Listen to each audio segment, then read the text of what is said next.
journalists ask, do you know the questions, the sort of classic questions that journalists ask? Who, what, when, where, why? So this is the 5 questions of the heart.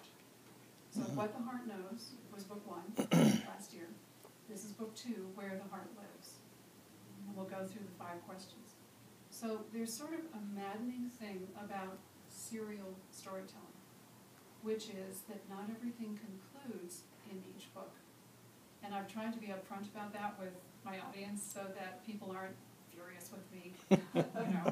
Wait a minute, we didn't find out who done it. So we will find out who done it by the end of book 5.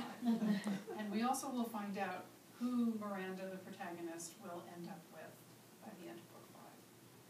But I find life has been more complicated than the usual, let's say, romance structure. They meet in the beginning, they get married in the end.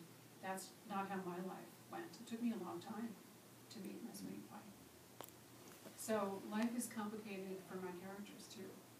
And they're trying to balance career, personal life. They're trying to deal with doing things well, doing things right.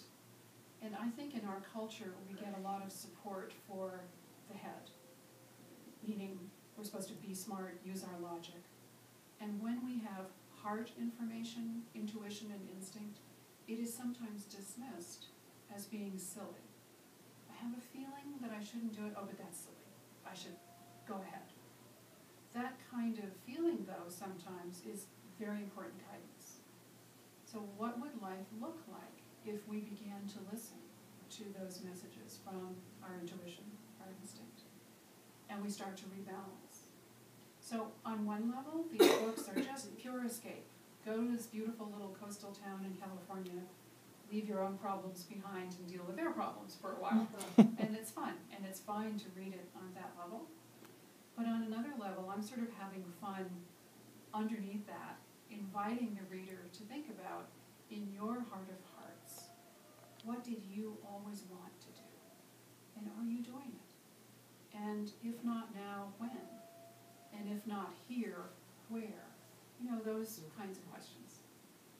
So my character, Miranda, the protagonist, is a painter. She does landscapes and wildlife. And before the series begins, she's just begun to really kind of make it. She lives in San Francisco. She's been accepted into a great gallery. She's starting to make money. Her parents have finally decided maybe she's going to be okay. Her manager has taken heart. And then Miranda feels she's disconnected somehow with what matters most to her, and she's not sure what to do about it.